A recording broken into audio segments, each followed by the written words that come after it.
Hello friends, मैं Anamika am with Rajendra के platform पर आप सभी का स्वागत करती हूं। और हम जो सीरीज़ चला रहे थे आने वाले super TET, UP TET examinations और आपका सी टेट और ऑल इंडिया टेट एग्जामिनेशंस के लिए जो बहुत ही ज़्यादा हेल्पफुल होगी, तो उस सीरीज़ को कंटिन्यू करेंगे जिसमें होंगे कुछ प्रैक्टिस क्वेश्चंस जो कि प्रीवियस ईयर में पूछे गए हैं। साथ ही साथ में कुछ न्यू क्वेश्चंस भी कलेक्ट किए गए हैं जो आप सभी को आने वाले एग्जामिनेशंस में बहुत ही ज़्यादा हेल्पफुल होंगे। तो इस सीरीज़ को कंटिन्यू करेंगे। साथ ही में जो क्वेश्चंस होंगे उनका डिस्कशन भी अपन विस्तारपूर्ण तरीके से करेंगे जो कि आपको एग्जामिनेशंस के पॉइंट ऑफ व्यू से बहुत ही ज़्यादा इंपॉर्टेंस रखते होंगे। तो स्टार्ट करते हैं आज का सेशन। तो जो क्वेश्चन है वो है क्वेश्चन नंबर फर्स्ट, पर्यवेक्षण का मुख्य ध्यान केंद्रित होना चाहिए।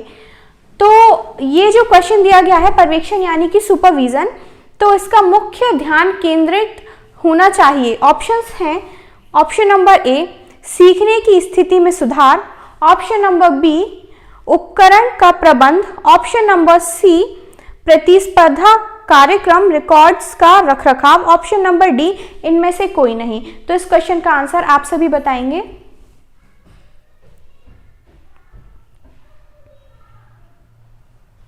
तो जो सुपरविजन होता है, सुपरविजन मीन्स किसी भी काम को करने में उसको देखना किस तरीके से काम हो रहा है। तो जब हम इवैल्यूएशन करते हैं या सुपरवाइज करते हैं किसी काम को, या टीचर इवन सुपरवाइज करता है, तो उसका जो पॉइंट ऑफ सेंटर मीन्स केंद्र क्या होता है, वो क्यों सुपरवाइज करता है। तो सुपरवाइज का जो मुख्य कारण होता है वो होता है सीखने की स्थिति में सुधार। तो जो फर्स्ट ऑप्शन होगा वो इसका करेक्ट आंसर हो जाएगा। तो नेक्स्ट क्वेश्चन पर मूव करते हैं। Question number 2। क्वेश्चन नंबर 2 है, वृद्धि निम्नलिखित कालों में से किस काल में सबसे अधिक होती है। तो वृद्धि यानी कि ग्रोथ, तो ग्रोथ जो होती है वो किस काल में, जो भी एजेस डेवलपमेंट की स्टेजेस हैं, तो किस स्टेज में डेवलपमेंट को सबसे फास्ट या रैपिड डेवलपमेंट की स्टेज कहा गया है। तो ऑप्शंस हैं शैशव काल, ऑप्शन बी है बाल्यावस्था, ऑप्शन सी है प्रौढ़ावस्था और ऑप्शन डी है उपर्युक्त सभी। तो जो ये शैशव काल है इसी को शैशवावस्था भी बोलते हैं, शैशवावस्था।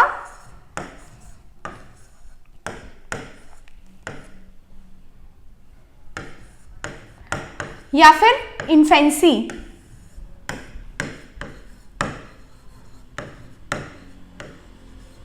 तो जो इन्फेंसी की एज होती है, ये जो बच्चा जब पैदा होता है उसके बाद से लेके 2 साल तक उसको शैशवावस्था या इन्फेंसी की एज में रखा जाता है। इन्फेंसी की एज में बच्चे की जो ग्रोथ होती है वो सबसे फास्ट, मीन्स क्या कह सकते हैं अपन, जो प्रीनेटल स्टेज होती है उसके बाद में सबसे ज्यादा ग्रोथ जो देखी गई है वो इन्फेंसी में देखी गई है। तो इसका जो करेक्ट आंसर होगा वो होगा ऑप्शन नंबर ए यानी शैशवाकाल। नेक्स्ट क्वेश्चन पर मूव करते हैं। क्वेश्चन नंबर 3 है, एक भावी शिक्षक के रूप में आपको आवश्यकता होगी, आपको डैश की आवश्यकता होगी और विभिन्न छात्रों की कक्षा के साथ जुड़ना होगा। तो ऑप्शंस हैं, option number A deal, option number B जुड़ने, ऑप्शन नंबर सी समझ और ऑप्शन नंबर डी सहयोग। तो इस क्वेश्चन का आंसर सबसे पहले आप सब बताएंगे।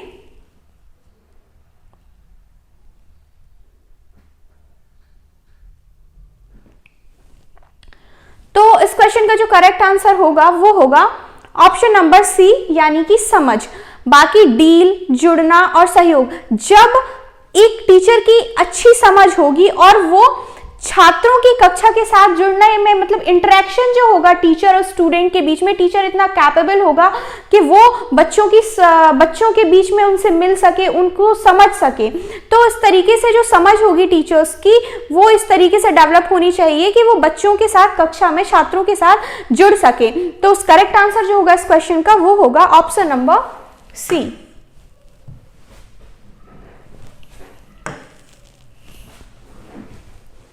नेक्स्ट क्वेश्चन, क्वेश्चन नंबर 4 है, श्रवण में विकृति की माप की जाती है। तो साउंड में जो डिफॉर्मेशन होता है उसकी माप किससे की जाती है। ऑप्शंस हैं हर्ट्ज में, ऑप्शन बी डेसिबल में, ऑप्शन सी वॉट में, और ऑप्शन डी पॉन्ड में। तो इस क्वेश्चन का आंसर आप सब बताएंगे।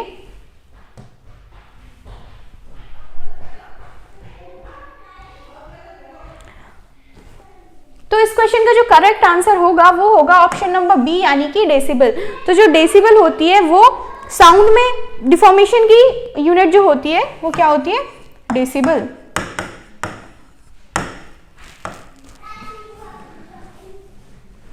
नेक्स्ट क्वेश्चन पर मूव करेंगे। क्वेश्चन नंबर 5 है, व्यक्तिगत विभिन्नता का सम्मान करते वक्त एक शिक्षक से क्या आशा नहीं की जा सकती। ऑप्शंस हैं योग्यता अनुसार समूह में विभक्त करना, ऑप्शन नंबर बी है पाठ्यचर्या को समयोजित करना, ऑप्शन नंबर सी है बच्चों को स्वाध्याय के लिए छोड़ देना, ऑप्शन नंबर डी है शिक्षण विधियों को समयोजित करना।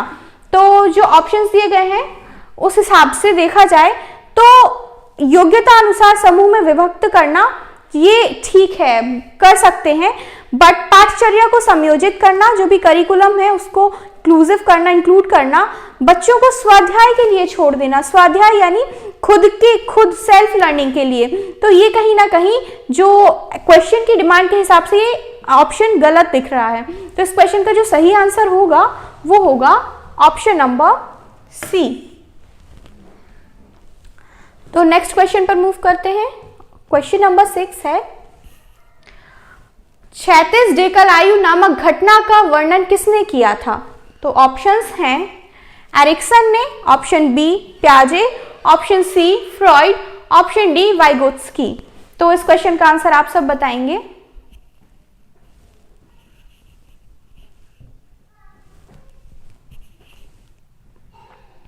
तो इस क्वेश्चन का जो सही आंसर होगा वो होगा ऑप्शन नंबर बी यानी कि जीन प्याजे। जीन प्याजे ने जो क्षैतिज डेकलायु नामक घटना थी उसका वर्णन किया था। तो नेक्स्ट क्वेश्चन पर चलते हैं। क्वेश्चन नंबर 7 है, निर्देशात्मक विकास शब्द सूचित करता है, मींस इंस्ट्रक्शनल डेवलपमेंट।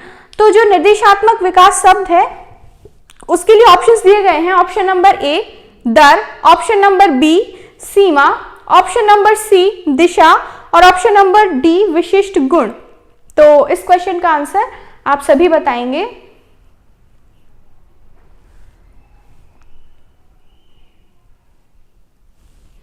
तो जो इंस्ट्रक्शनल डेवलपमेंट होता है वो शब्द विशिष्ट गुण यानी कि स्पेसिफिक कैरेक्टर्स होते हैं उसको इंडिकेट करता है। तो स्पेसिफिक कैरेक्टर्स जो इंस्ट्रक्शनल डेवलपमेंट होगा उसको इंडिकेट करेगा। तो करेक्ट आंसर होगा ऑप्शन नंबर डी यानी कि विशिष्ट गुण। नेक्स्ट क्वेश्चन, क्वेश्चन नंबर 8 है, स्किनर बॉक्स का प्रयोग किया जाता है। ऑप्शंस है शाब्दिक अधिगम के लिए, ऑप्शन बी क्रिया प्रसूत अनुबंधन के लिए, ऑप्शन सी आकस्मिक अधिगम के लिए, ऑप्शन डी बालक अधिगम के लिए। तो इस क्वेश्चन का करेक्ट आंसर आप सब बताएंगे।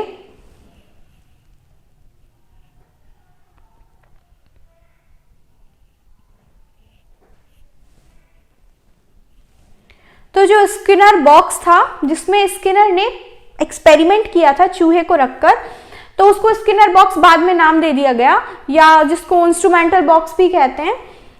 तो इसमें स्किनर की जो थ्योरी थी, उन्होंने ऑपरेंट कंडीशनिंग यानी कि क्रिया प्रसूत अनुबंधन का सिद्धांत दिया था।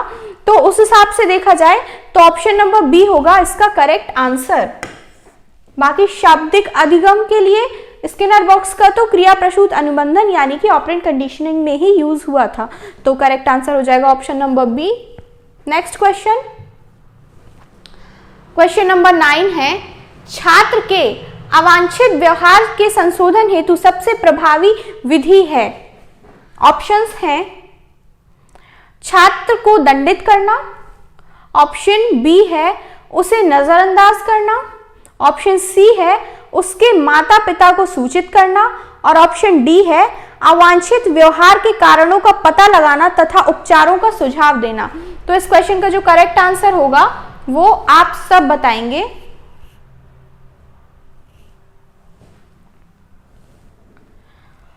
तो जो ऑप्शंस दिए गए हैं उस हिसाब से अगर छात्र को दंडित किया जाता है, जो उसका एबनॉर्मल बिहेवियर है, एबनॉर्मल बिहेवियर के अकॉर्डिंग अगर उसको दंडित किया जाता है या पनिश किया जाता है, तो हो सकता है वो निगेटिवली इंपैक्ट करे बच्चे पर, उसका पॉजिटिव इंपैक्ट ना हो और फिर वो उस काम को या तो वो उसका यूज टू हो जाएगा, आप उसको दंड देंगे भी तो उसको दंड से कोई फर्क नहीं पड़ेगा, या हो सकता है वो इतना डर जाए कि फिर वो दोबारा उस काम में जो भी काम कर रहा हो उसमें कभी करने की कोशिश ही ना करे।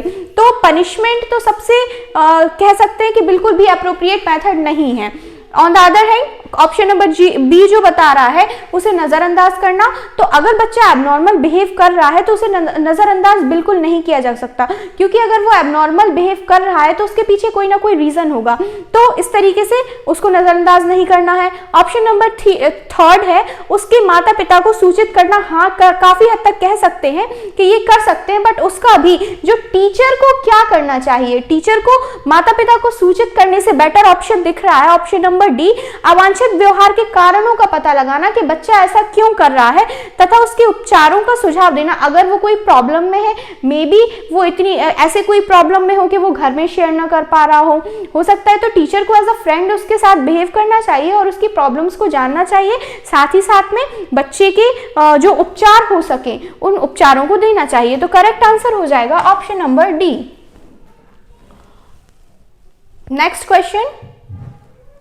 क्वेश्चन नंबर 10 है अभिप्रेरणा का प्रत्याशा सिद्धांत किसके द्वारा दिया गया था? तो ऑप्शंस हैं option number A Victor Vroom, option number B Maslow, option number C Herzberg और ऑप्शन नंबर डी स्किनर। तो इस क्वेश्चन का आंसर आप सब बताएंगे।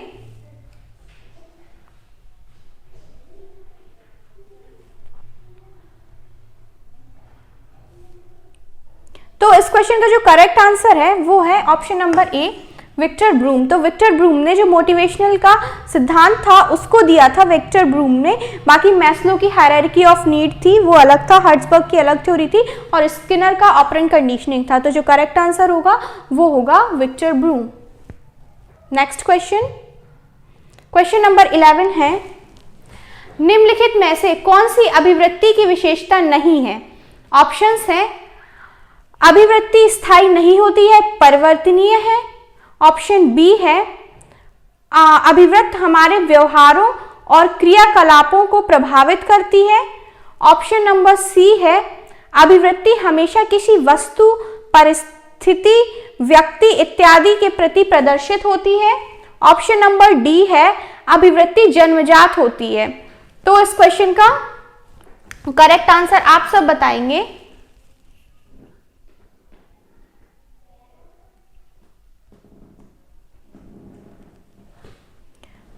तो इस क्वेश्चन में जो ऑप्शंस दिए गए हैं उस हिसाब से ये है कि अभिवृत्ति स्थायी नहीं होती है, यह परिवर्तनीय है। तो इट्स ओके, ये क्वेश्चन का जो आंसर होगा सही है क्योंकि ये चेंज हो सकती है।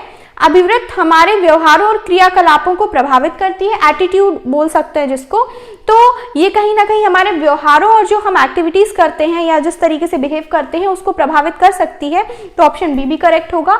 ऑप्शन सी अभिवृत्ति हमेशा किसी वस्तु, परिस्थिति, व्यक्ति इत्यादि के प्रति प्रदर्शित होती है, जो हमारा एटीट्यूड है दूसरों को लेकर, किसी चीज को लेकर, किसी काम को लेकर, किसी सिचुएशन को लेकर, ये सारी चीजें दिखने लगती है इंसान के एटीट्यूड में।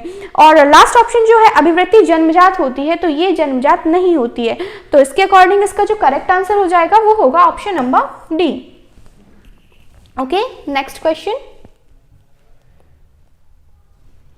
नंबर 12 है सीखने की प्रक्रिया एवं सूझ की दृष्टि से निम्नलिखित में से कौन सी विशेषता गेस्टाल्ट मनोवैज्ञानिकों द्वारा निर्धारित नहीं की गई है?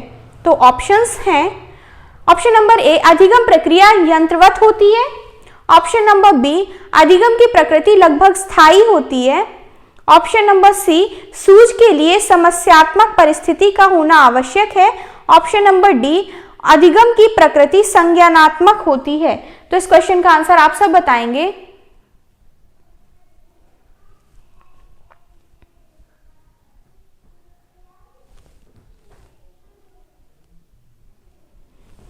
जो ऑप्शन फर्स्ट है उसके अकॉर्डिंग अधिगम की प्रक्रिया यंत्रवत होती है, यानी कि इंस्ट्रूमेंटल लर्निंग, ये तो कह नहीं सकते हैं। अधिगम की प्रकृति लगभग स्थायी होती है, ये भी ये क्वेश्चन जो है ये इसका ऑप्शन सही लग रहा है, अधिगम की प्रकृति लगभग स्थायी होती है। तो ऑप्शन नंबर बी जो होगा वो होगा इसका करेक्ट आंसर। बाकी सूझ के लिए समस्यात्मक परिस्थिति का होना आवश्यक है, तो ठीक है, ये क्वेश्चन ये कह सकते हैं कि हाँ, सूझ के लिए जो भी परिस्थिति होगी, अगर प्रॉब्लम हमारे सामने आती है तो हम उसमें यूज करते हैं, अपने कॉग्निशन का यूज करते हैं प्रॉब्लम को सॉल्व करने के लिए। और जो अधिगम की प्रकृति होती है वो संज्ञानात्मक होती है, ऑब्वियसली कॉग्निटिव होगी तभी हम यूज कर पाएंगे। लर्निंग जो होगी उसमें कॉग्निटिव स्किल्स या फिर संज्ञानात्मक जो भी स्किल्स होती है उनका बहुत इंपॉर्टेंट रोल होता है। तो इस हिसाब से ऑप्शन नंबर बी हो जाएगा इसका करेक्ट आंसर।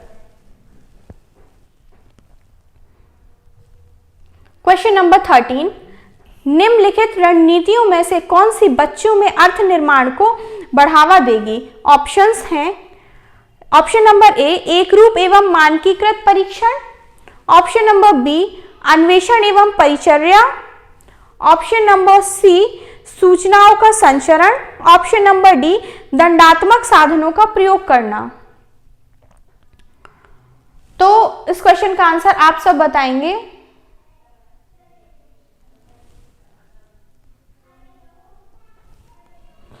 तो जो फर्स्ट ऑप्शन दिख रहा है वो है एक रूप एवं मानकीकृत परीक्षण, या फिर जो स्टैंडर्डाइज टेस्ट होगा या यूनिफॉर्मिटी होगी, ये इसका परीक्षण करके अर्थ निर्माण को बढ़ावा दे सकते हैं। जो रणनीति होगी इसको इंक्लूड कर सकते हैं।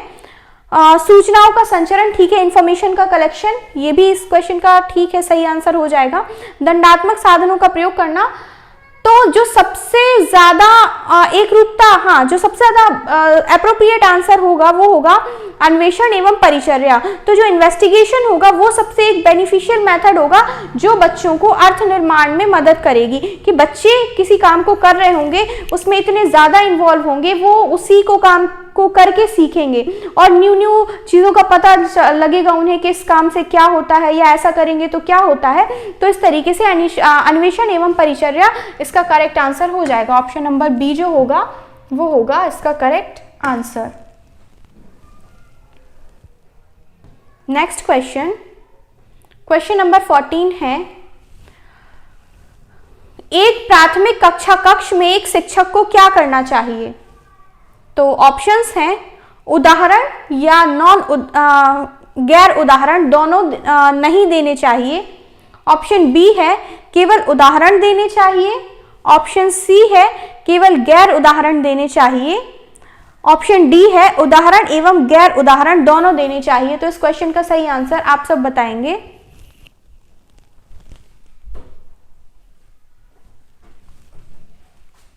तो जो प्राइमरी स्कूल का टीचर, जो प्राइमरी क्लास होगी, तो जो बच्चे बैठे होंगे उसमें टीचर को क्या करना चाहिए, टीचर की क्या रिस्पॉन्सिबिलिटी है?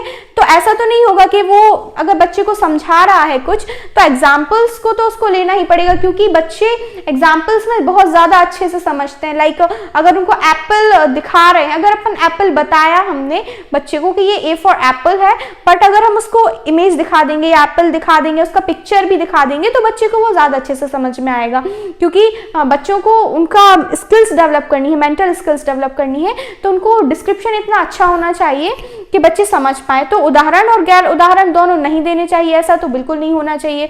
ऑप्शन नंबर बी है केवल उदाहरण देने चाहिए, तो ऐसा भी नहीं है, नॉन एग्जाम्पल्स के साथ भी पढ़ा सकते हैं, केवल गैर उदाहरण देने चाहिए। ऑप्शन नंबर डी जो है उदाहरण एवं गैर उदाहरण दोनों देने चाहिए। तो ये सबसे अप्रोप्रिएट मेथड होगा बच्चे को प्राइमरी क्लास में, टीचर की रिस्पॉन्सिबिलिटी होगी बच्चे को इस तरीके से पढ़ाने की। तो ऑप्शन नंबर डी हो जाएगा इसका correct answer. Next question 15, question number 15 is कौन सा समावेशी शिक्षा का सिद्धांत नहीं है? तो ऑप्शंस हैं शिक्षार्थियों के बीच में कोई भेदभाव नहीं। ऑप्शन बी है विशेष बच्चों के लिए अलग कक्षा। ऑप्शन सी है समान शैक्षिक अवसर। ऑप्शन डी है सभी बच्चों को खान-पान संबंधी जरूरतों का ध्यान रखना। तो इस क्वेश्चन का जो करेक्ट आंसर होगा वो आप सब बताएंगे।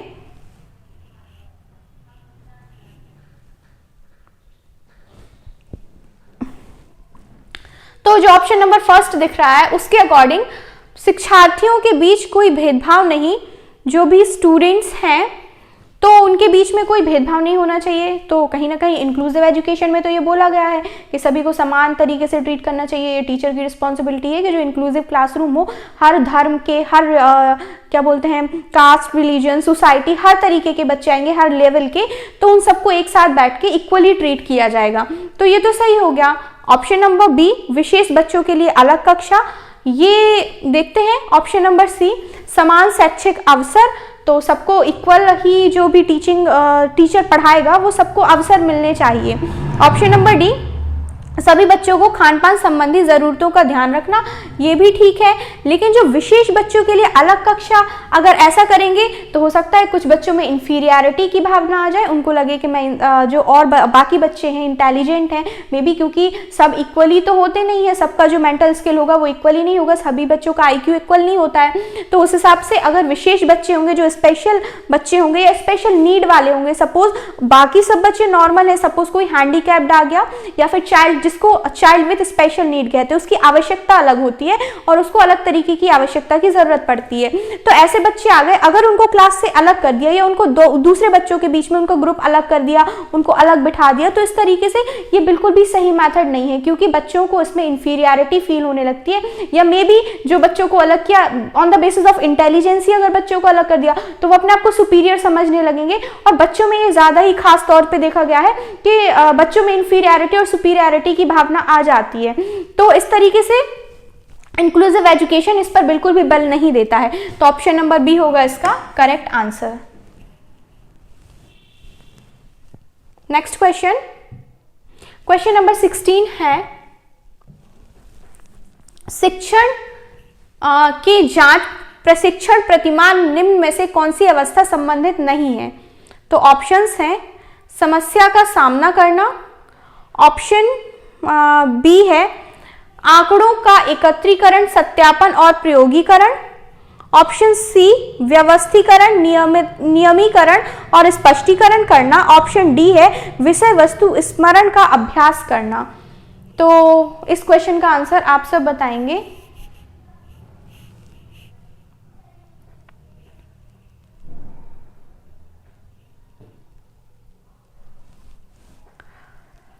तो जो समस्या का सामना करना, कहीं ना कहीं कह सकते हैं कि ये तो प्रशिक्षण प्रतिमान में अवस्था से संबंधित होगा।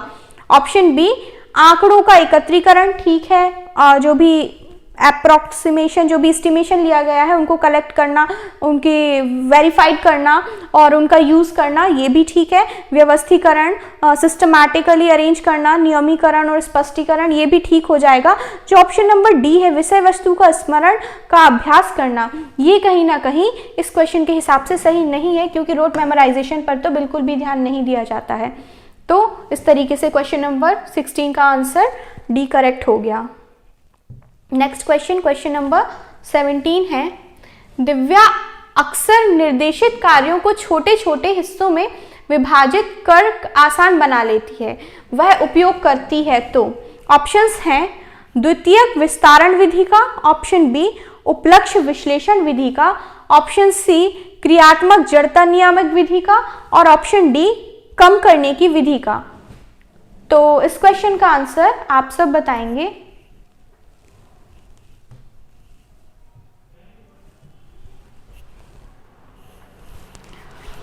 तो जो ऑप्शंस दिए गए हैं उस हिसाब से जो दिव्या है वो सपोज कोई काम आ गया उसके सामने, तो उसको सॉल्व करना है काम को, या कोई प्रॉब्लम हो गई तो उस तरीके से वो कैसे करेगी, उस प्रॉब्लम से कैसे डील करेगी।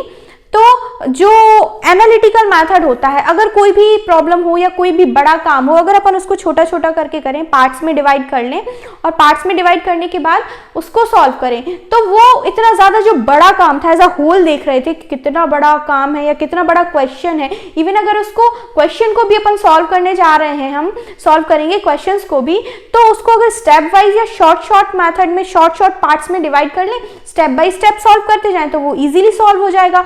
As compare to the as a whole. तो वही चीज दिव्या कर रही है, उसको जो काम दिया गया है उसको छोटे छोटे हिस्सों में विभाजित कर रही है जिससे वो आसानी से हो जाएगा। तो ये किस मेथड का यूज कर रही है? तो जो उपलक्ष्य विश्लेषण विधि होती है यानी कि एनालिटिकल मेथड, तो इसमें प्रॉब्लम्स को छोटे छोटे पार्ट्स में डिवाइड कर लिया जाता है और फिर उनको सॉल्यूशन फाइंड किया जाता है। तो इस हिसाब से ऑप्शन नंबर बी हो जाएगा इसका करेक्ट आंसर। क्वेश्चन नंबर 18 है, निम्नलिखित में से कौन सा विकल्प सुमेलित है? तो ऑप्शंस दिए गए हैं, सिगमंड फ्राइड विश्लेषणात्मक मनोविज्ञान, ऑप्शन बी एडलर मनोविश्लेषण, ऑप्शन सी जीन पियाजे विकासात्मक मनोविज्ञान, ऑप्शन डी युंग व्यक्तिगत मनोविज्ञान। तो व्यक्तिगत मनोविज्ञान ऑप्शन डी है। जो ऑप्शंस दिख रहे हैं आप इसका आंसर बताएं।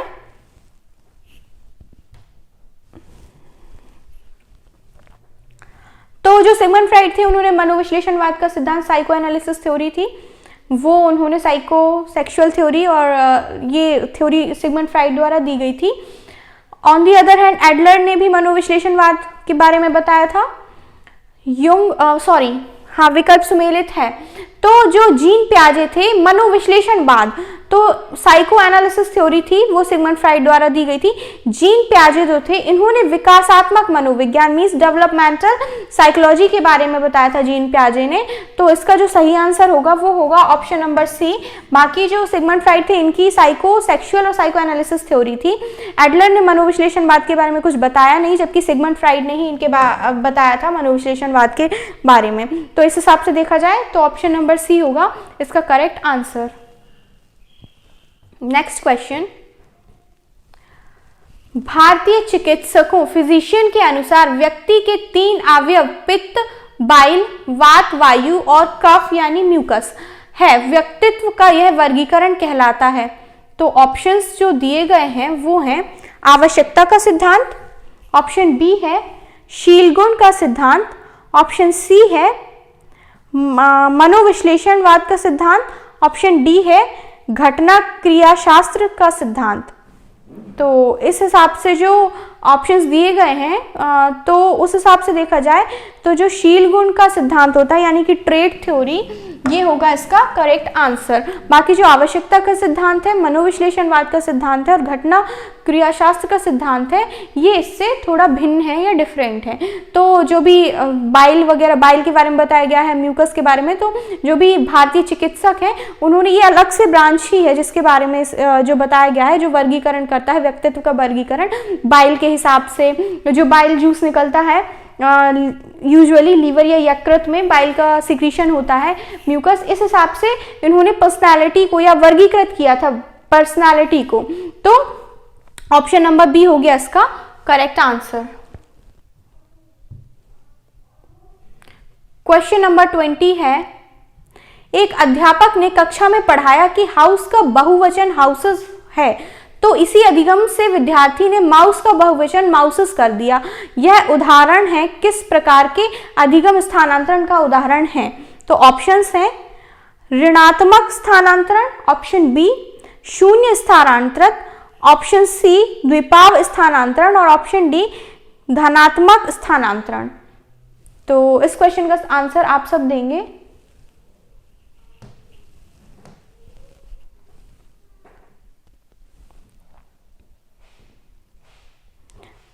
तो इसमें क्या हुआ, जो लर्निंग थी कहीं ना कहीं बच्चे के अंदर एक कॉन्सेप्ट फॉर्म हो गया कि अगर हाउस को टीचर ने हाउसेस बताया है तो जब माउस का प्लूरल करेंगे तो वो माउसेस हो जाएगा।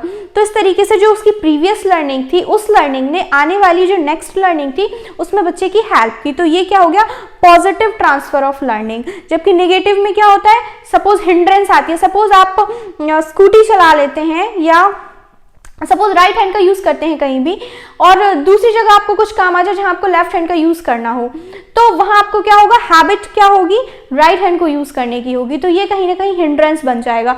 तो इसमें नेगेटिव स्थानांतरण होता है जहां कोई नेगेटिव चीज इंपैक्ट करे, मीन्स कुछ काम करने में कोई हिंड्रेंस या ऑब्स्टेकल आ जाए या कोई दिक्कत होने लगे जो भी आपकी हैबिट है, हैबिट की वजह से।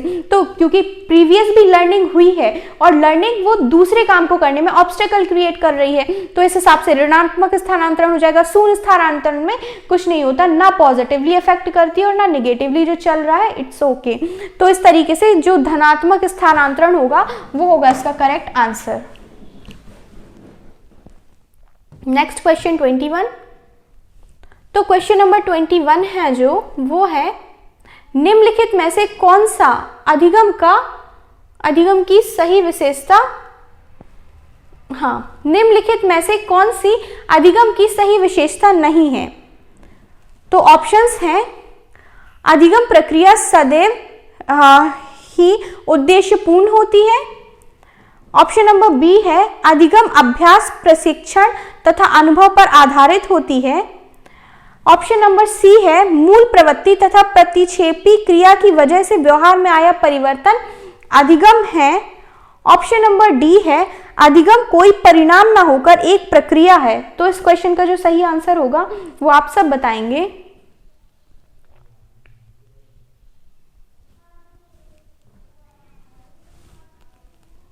तो जिस क्वेश्चन का सही आंसर होगा वो होगा ऑप्शन नंबर सी, बिकॉज मूल प्रवृत्ति और प्रतिक्षेपी क्रिया की वजह से जो भी परिवर्तन आते हैं वो अधिगम की विशेषता नहीं कहलाएंगे। बाकी अधिगम कोई परिणाम न होकर एक प्रक्रिया है, एक प्रोसेस है लर्निंग। अधिगम अभ्यास प्रशिक्षण तथा अनुभव पर आधारित होता है। जितनी भी अच्छा हम किसी काम को करते हैं या जितना भी अच्छा प्रशिक्षण मिलता है, एक्सपीरियंसेस से अपन सीखते हैं। हम सीखते हैं कुछ भी काम जो कर रहे होते हैं, जितनी बार वो काम को करेंगे उतना ही स्पेशल होते जाएंगे उस काम में। तो वो भी सही हो जाएगा। अधिगम प्रक्रिया सदैव ही उद्देश्यपूर्ण होती है, कुछ ना कुछ उद्देश्य तो रहता ही अधिगम प्रक्रिया में। तो इस हिसाब से ऑप्शन नंबर सी होगा, वो होगा इसका करेक्ट आंसर। नेक्स्ट क्वेश्चन पर मूव करेंगे। क्वेश्चन नंबर 22 है निम्नांकित में थॉर्नडाइक के अनुसार अधिगम का प्राथमिक नियम है। तो ऑप्शंस हैं सादृश्य का नियम, ऑप्शन बी है अभ्यास का नियम, ऑप्शन सी है आत्मीकरण का नियम और ऑप्शन डी है मनोवृत्ति का नियम। तो ऑप्शंस के हिसाब से इस क्वेश्चन का आंसर आप सब बताएंगे।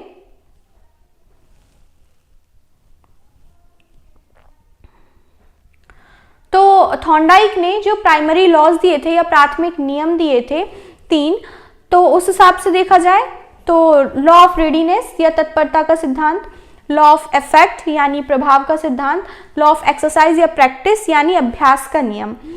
तो इस तरीके से जो इनमें दिख रहे हैं सादृश्यता का नियम या सादृश्य का नियम, आत्मीकरण का नियम, मनोवृत्ति का नियम, ये तो लॉ है नहीं थॉर्नडाइक के। तो इनका क्या है, सबसे पहला लॉ है तत्परता का नियम, जिसको रीडीनेस भी कहते हैं। रीडीनेस। ऑप्शन नंबर 2 है प्रभाव, जिसको अफेक्ट भी कहेंगे, प्रभाव का नियम यानी effect, law of effect. Option number 3 होगा अभ्यास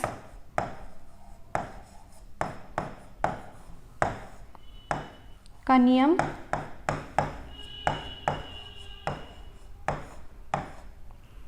प्रैक्टिस।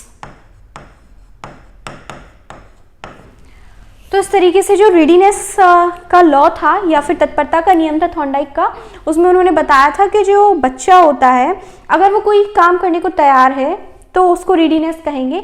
जब वो मेंटली प्रिपेयर्ड है कि हाँ वो काम करने वाला है या उसके लिए तैयार है, कुछ लर्निंग हो रही है, वो सीखने में इंटरेस्टेड है, तो वो खुद को इस तरीके से तैयार कर लेगा कि हाँ मुझे ये काम करना है, तो वो हो जाएगा रीडीनेस। ऑन दी अदर हैंड प्रभाव का नियम, अफेक्ट, बच्चा कुछ काम को कर रहा है और उसको परिणाम दिख रहा है कि हाँ अगर मैं ऐसा करूँगा तो इससे ये इफेक्ट पड़ने वाला है, तो उस हिसाब से प्रभाव का नियम हो जाएगा। ऑप्शन नंबर 3 थर्ड लॉ जो है वो है अभ्यास का नियम। तो अभ्यास का नियम यानी लॉ ऑफ प्रैक्टिस। तो किसी भी काम को करते हैं, बार बार करते हैं, तो जो काम को बार बार करेंगे हम, तो उस काम से क्या होगा, हम उस काम में स्पेशलिटी गेन कर सकते हैं। तो इस हिसाब से और उस काम को बहुत ही बेहतर ढंग से करना सीख जाते हैं, तो अभ्यास का नियम हो जाएगा। तो ये तीनों प्राइमरी लॉज थे। तो ऑप्शंस क्या दिए गए थे उस हिसाब से प्राइमरी लॉ दिख रहा है, अभ्यास का नियम। ऑप्शन नंबर बी होगा इसका करेक्ट आंसर।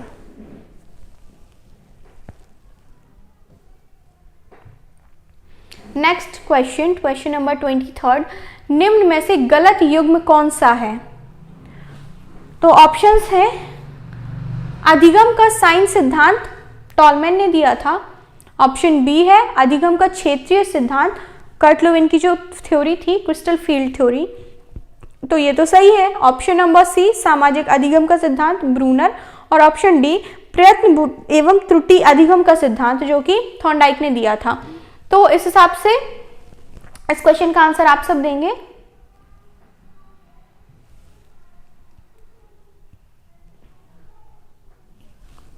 तो जो थॉर्नडाइक थे उन्होंने ट्रायल और एरर की थ्योरी दी थी, तो ये तो सही हो गया। अधिगम का क्षेत्रीय सिद्धांत, तो क्षेत्रीय सिद्धांत जो होगा यानी कि कर्ट लुईन ने क्रिस्टल फील्ड थ्योरी दी थी, ये भी सही है। अधिगम का साइन सिद्धांत, जो साइन थ्योरी थी वो टॉलमैन ने दी थी लर्निंग की। सामाजिक अधिगम सिद्धांत यानी कि सोशल लर्निंग थ्योरी, ये ब्रूनर ने ना दे के बैंड्यूरा की ये थ्योरी थी सोशल लर्निंग थ्योरी। तो इस हिसाब से जो ऑप्शन का करेक्ट आंसर होगा इस क्वेश्चन का वो होगा ऑप्शन नंबर 3 यानी कि सामाजिक अधिगम सिद्धांत। हाँ, तो याद रखिए जो ये सिद्धांत ब्रूनर ने ना देकर बेंड्यूरा, अल्फ्रेड बेंड्यूरा थे जो, एल्बर्ट बेंड्यूरा, उन्होंने दिया था। नेक्स्ट क्वेश्चन दैट इज 24, जिन प्रतिक्रियाओं को सीखने के उपरांत संतुष्टि प्राप्त होती है उन्हें सीख लिया जाता है, वह कहलाता है। ऑप्शंस हैं कल्पना का नियम, ऑप्शन बी प्रभाव का नियम, ऑप्शन सी तत्परता का नियम, ऑप्शन डी सापेक्षता का नियम। तो इस क्वेश्चन का करेक्ट आंसर आप सभी बताएंगे।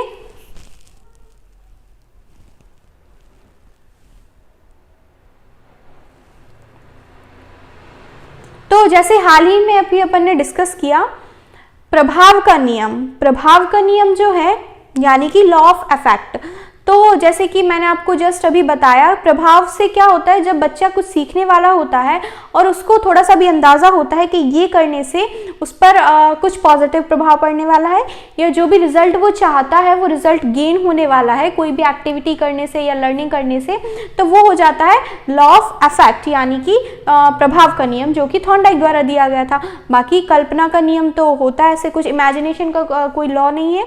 सापेक्षता का नियम और तत्परता का नियम तो थॉर्नडाइक का रेडीनेस का लर्न है। तो इसका जो करेक्ट आंसर होगा वो होगा ऑप्शन नंबर बी यानी कि प्रभाव का नियम। 25th क्वेश्चन, क्वेश्चन नंबर 25 है मनोलैंगिक विकास के सिद्धांत के अनुसार निम्नलिखित अवस्थाओं में से किसके निर्धारण फिक्सेशन से निर्भरता में सुधार होता है।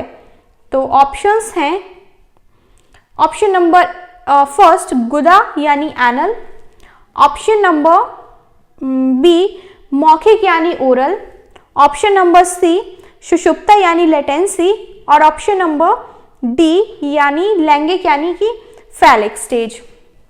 तो जो साइकोसेक्सुअल थ्योरी थी उसके हिसाब से 5 अवस्थाओं में डिवाइड किया गया था। तो इसमें पूछा गया है जो निर्भरता से सुधार होता है, डिपेंडेंसी, जब बच्चा डिपेंडेंट होता है और उसमें सुधार होने लगता है तो वो किस अवस्था में होता है। तो इस क्वेश्चन का जो करेक्ट आंसर होगा वो सबसे पहले तो आप सब बताएंगे।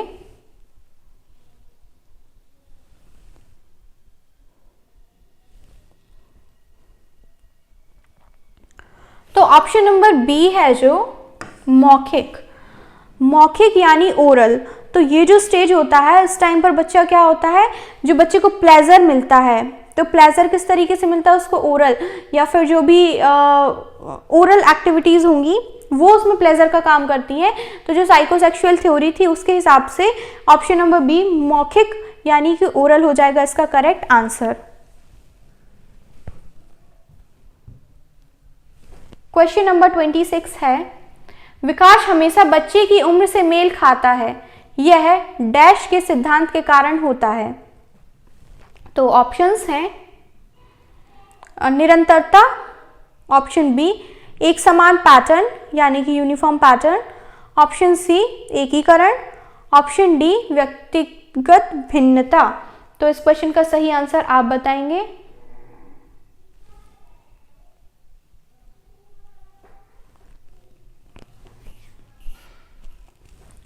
तो इस क्वेश्चन का जो करेक्ट आंसर होगा वो होगा ऑप्शन नंबर बी यानी कि एक समान पैटर्न, यूनिफॉर्म पैटर्न जिसको कहते हैं।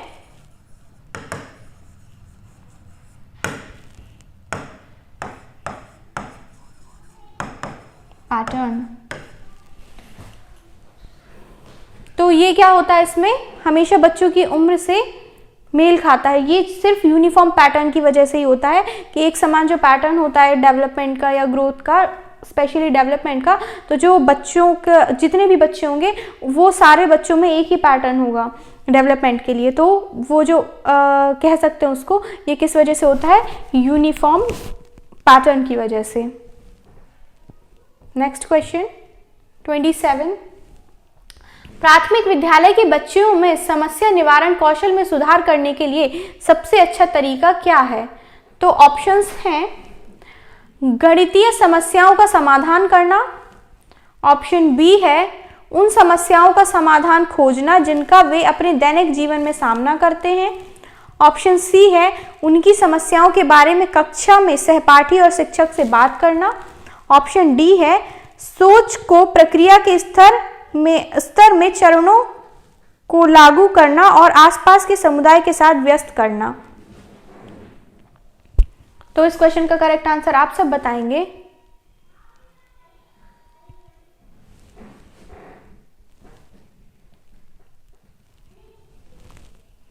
तो जो ऑप्शंस दिख रहे हैं उसके हिसाब से ये तो कोई तरीका नहीं हुआ कि गणितीय समस्याओं में बस समाधान करेंगे, तो इससे बच्चों में जो क्या बोलते हैं समस्या निवारण या प्रॉब्लम सॉल्विंग का स्किल्स हैं उसका डेवलपमेंट होगा। अगर सिर्फ मैथमेटिकल प्रॉब्लम को सॉल्व करना वो सीख जाएंगे तो इससे ये तो पॉसिबल नहीं है कि उनका प्रॉब्लम सॉल्विंग स्किल्स डेवलप होंगे। ऑन दी अदर हैंड उनकी समस्याओं के बारे में कक्षा सहपाठी और शिक्षक से बात करना, जो भी उनकी प्रॉब्लम्स हैं उसमें टीचर्स और उसके जो फ्रेंड्स होंगे बच्चों के उनसे डिस्कस करना is not a true method. और जो ऑप्शन नंबर डी है सोच को प्रक्रिया के स्तर पर चरणों में लागू करना और आसपास के समुदायों के साथ व्यस्त करना, ये भी सही मेथड नहीं है। तो जो सबसे अप्रोप्रिएट मेथड लग रहा है वो है ऑप्शन नंबर बी, उन समस्याओं का समाधान खोजना जिनका वे अपने दैनिक जीवन में सामना करते हैं। सॉरी। तो इस क्वेश्चन का जो बी होगा वो होगा करेक्ट आंसर। नेक्स्ट क्वेश्चन पर मूव करते हैं। तो क्वेश्चन है बच्चा किस उम्र में भाषा की समझ दिखाना शुरू कर देता है? तो ऑप्शंस हैं जन्म से ही, ऑप्शन बी है 3 महीने पर, ऑप्शन सी है 6 महीने पर और ऑप्शन डी है 9 महीने पर। तो इस क्वेश्चन का करेक्ट आंसर आप सब बताएंगे।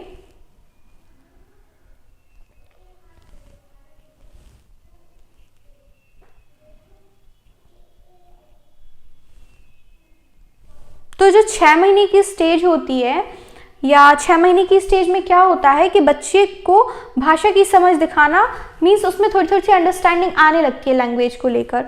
तो जो करेक्ट आंसर हो जाएगा वो होगा ऑप्शन नंबर सी।